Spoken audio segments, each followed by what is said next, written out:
जय हिंद। नमस्कार दोस्तों, कैसे हैं आप सभी। आशा करती हूँ आप सभी अच्छे होंगे। आपके अपने चैनल पर आप सभी का स्वागत है। बात करेंगे आज पंच तत्वों में से भूमि तत्व के बारे में।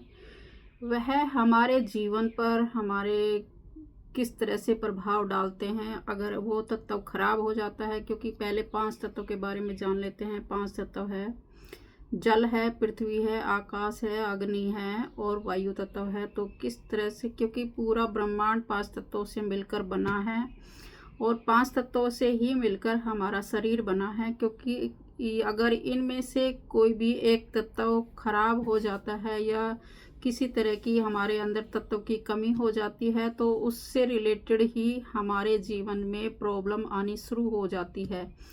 आज बात करेंगे हम पृथ्वी तत्व के बारे में, जो कि पृथ्वी तत्व का अर्थ है स्थिरता है, ताकत है, हमारे जीवन की नींव है। हर एक मनुष्य, पेड़ पौधों और धरती का हर तत्व पृथ्वी तत्व से जुड़ा हुआ है। यह हमारी प्रकृति का संतुलन बनाए रखने में हमारी सहायता करता है और हमें स्थिरता प्रदान करता है। विभिन्न संस्कृतियों में पृथ्वी को हम माँ का दर्जा देते हैं और उसकी पूजा भी करते हैं, जो हमें जीवन की सुरक्षा देती है। तथा जब हम पृथ्वी तत्व को समझते हैं तो हमें जिम्मेदारी का भी एहसास होता है कि हम प्रकृति का ध्यान रखने की ज़रूरत होती है। पृथ्वी का संतुलन बनाए रखने के लिए हम जीवन में किस तरह से अपने अंदर स्थिरता लाए, उसके लिए हम लोग पृथ्वी तत्व के लिए कार्य करते हैं। पृथ्वी तत्व की कमी हो जाने से कहीं ना कहीं हमें असंतुलन महसूस होता है। इससे हमें कमजोरी, थकान और शरीर में स्थिरता की कमी जैसी महसूस होने लग जाती है। मानसिक रूप से असुरक्षित, बेचैनी होने शुरू हो जाती है। इसलिए हमारे खास तौर से अपने आहार में ध्यान देने की ज़रूरत होती है। अपनी जीवन शैली में किस तरह से हम बदलाव लाकर पृथ्वी तत्व को मजबूत करें, इस पर हमें ध्यान देने की ज़रूरत होती है। शरीर में कमजोरी, थकान, बेचैनी, इस तरह की जो प्रकृति अगर आपके अंदर है तो कहीं ना कहीं आपका जो पृथ्वी तत्व है वो कमज़ोर है, तो हमें उस पर ध्यान देने की ज़रूरत होती है।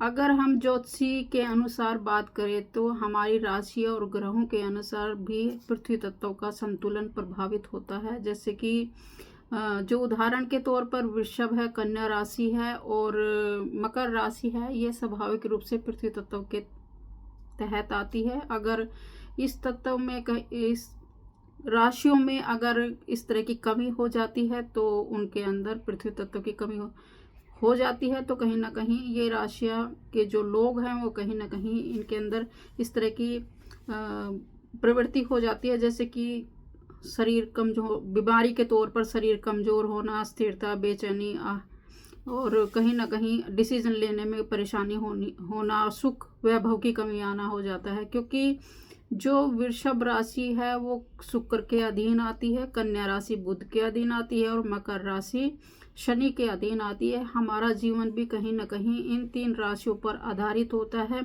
शुक्र वैभव का कारण होता है और बुध है वो कहीं ना कहीं हमारी वाणी का, हमारे ज्ञान का कारण होता है। अगर बुध इन इन तत्वों में से अगर जैसे कि हमारा पृथ्वी तत्व कमजोर है तो इनसे रिलेटेड भी हमें समस्या आनी शुरू हो जाती है। जो कि मकर राशि शनि है, जो कि हमारे न्याय का, हमारे भाग्य का विधाता होता है। और जो कि अगर हम हमारे जो चक्रास है उनकी बात की जाए तो कहीं ना कहीं जो चक्र है हमारा मूलाधार से शुरू होता है और मूलाधार कहीं ना कहीं पृथ्वी तत्व को इंडिकेट करता है। और उसी के अनुसार अगर हमारा मूलाधार जागृत है तो हमें वो सुख वैभव सभी चीज़ें हमें प्राप्त हो जाती हैं। कहीं ना कहीं अगर मूलाधार चक्र हमारा बैलेंस है तो कहीं ना कहीं हमें जीवन में ज्ञान की प्राप्ति होती है, भौतिक सुखों की प्राप्ति हो जाती है। हमारे जो भी हमारे कर्म है कहीं ना कहीं बैलेंस होते हैं और उसी के अनुसार हम कहीं ना कहीं प्रकृति के साथ जुड़े होते हैं।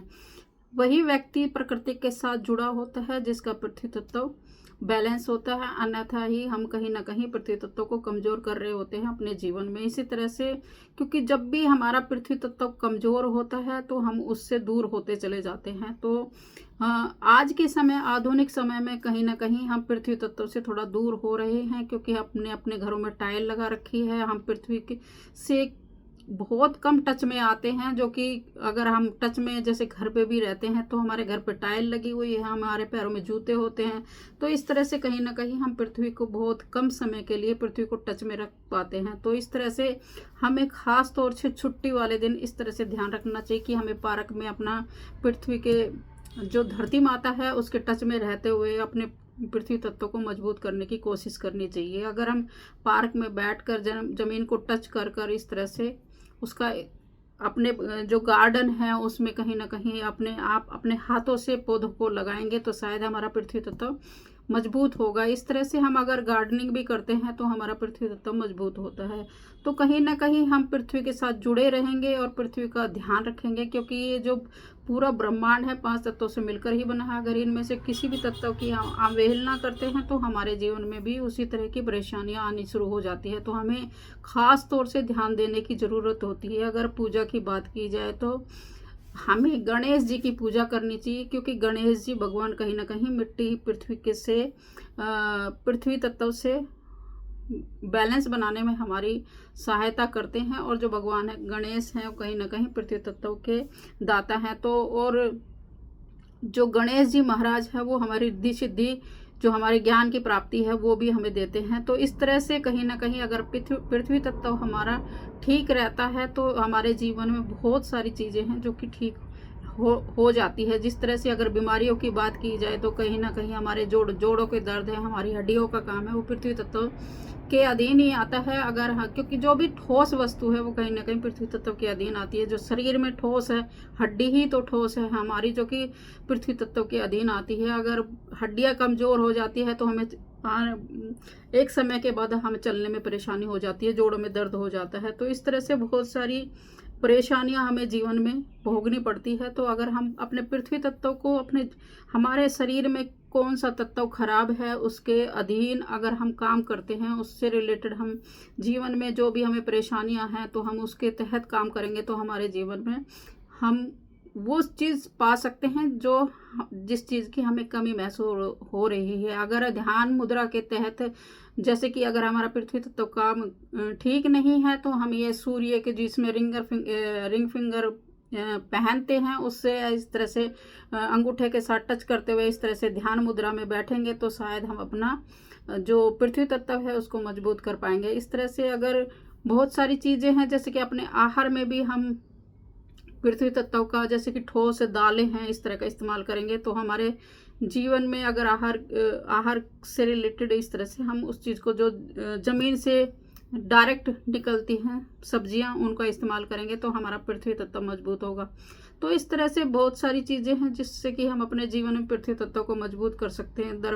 अगर किचन में, जैसे कि आजकल महिलाएं कहीं ना कहीं पृथ्वी तत्व से दूर होती जा रही, जैसे फ्लैटों में हम लोग हैं तो फ्लैटों में किस तरह से अपने पृथ्वी तत्व को मजबूत कर सकते हैं। एक चौकी ले सकते हैं जिसमें मिट्टी भर सकते हैं, मिट्टी का ऐसे चौकी बनाकर उसमें मिट्टी का भर सकते हैं मिट्टी, और उस पर खड़े होकर लीप कर उसको किस तरह से गोबर से लीप कर कहीं ना कहीं जिस तरह से हम आंगन में अपना बनाते थे पहले के समय में, उससे लीप कर उसका चौकी बना ले, ताकि हमारा जो पृथ्वी तत्व है उससे हमारे जो हमारे पैर है उससे टच होते रहे, ताकि हमारे जीवन में क्योंकि महिलाएं किचन में इस तरह से काम करेंगी तो शायद उनका पृथ्वी तत्व, क्योंकि एक महिला ऐसी है जो कि किचन में काम करती है तो वो पूरा अन्न पूरे परिवार को समर्पित होता है। तो हमारे साथ ही कहीं ना कहीं उस खाने में पृथ्वी तत्व की मौजूदगी महसूस होगी और जो खाना होगा वो स्वादिष्ट भी होगा। तो कहीं ना कहीं एक हम धरती माता के साथ जुड़े भी रहेंगे और अपने पृथ्वी तत्व को मजबूत भी करते रहेंगे। अगर हम इस तरह की जीवन शैली आज के आधुनिक समय में कहीं ना कहीं हम अपनी पृथ्वी से दूर होते जा रहे हैं, अगर इस तरह की छोटी छोटी चीज़ें अपने जीवन में लेकर आते हैं तो कहीं ना कहीं हम पृथ्वी तत्व को मजबूत करते हैं। हम एक घड़ा रख सकते हैं, क्योंकि घड़े का पानी पीने से कहीं ना कहीं हम पृथ्वी तत्व को मजबूत कर रहे होते हैं। इस तरह से कुछ ना कुछ हम इस तरह से मिट्टी के साथ जुड़कर कार्य करेंगे तो हमारा जो पृथ्वी तत्व है वो मजबूत होगा। हमारे जीवन में हड्डियों से जुड़ी है परेशानी है, हमारे जीवन में जो बेचैनी की होती है, हम डिसीजन ले नहीं पा रहे होते, कहीं ना कहीं हम थकान महसूस कर रहे होते हैं हम, क्योंकि अगर हम थकान महसूस करेंगे, डिसीजन नहीं ले पाएंगे तो जीवन में बहुत सारी चीज़ें हम एक हमारा कंसंट्रेशन का जो पावर है वो ख़त्म होता चला जाएगा। तो इस तरह से अगर हम पृथ्वी तत्व से मजबूती रखनी है तो हमें वो सभी कार्य करने चाहिए जिससे कि हम धरती माँ को, अपनी प्रकृति को किस तरह से बैलेंस कर सकते हैं। तो हमें प्रकृति का ध्यान रखते हुए अपने पृथ्वी तत्व को हमें मजबूत करने की ज़रूरत है। तो अगर मजबूत करेंगे तो हम जीवन में वो सभी सुख वैभव प्राप्त कर पाएंगे जो कि हमें चाहिए। तो इसलिए आज से अपने पृथ्वी तत्व को मजबूत करने की कोशिश कीजिए, ताकि अगर आपको इन सभी बीमारियों से ग्रसित हैं तो अपने पृथ्वी तत्व को मजबूत करें। और बताएं कि कमेंट में अगर आपका कौन सा बीमारी हो रही है, आपको किस तरह की परेशानियां आ रही हैं, उसमें कमेंट में लिख कर बता सकते हैं, ताकि हम आपको आपका कौन सा तत्व कमज़ोर हो रहा है उस पर विचार कर आप उसको किस तरह से ठीक किया जा सकता है, किस तरह से हम प्रकृति के साथ जुड़कर अपने आप को ठीक कर सकते हैं। जैसे हम मडमाद भी ले सकते हैं पृथ्वी तत्व को मजबूत करने के लिए। इस तरह से आप कोई भी तत्व खराब है हमारे जीवन में तो उससे रिलेटेड हम परेशानियों को दूर कर अपने जीवन में सौभाग्यशाली बन सकते हैं। तो आशा करती हूँ आप हमेशा ही सौभाग्यशाली बने रहे। मेरी तो यही आशा रहती है, प्रकृति में कोई भी व्यक्ति दुखी ना रहे, हर व्यक्ति सुखी रहे और हम सभी प्रकृति के साथ जुड़कर काम करते रहें।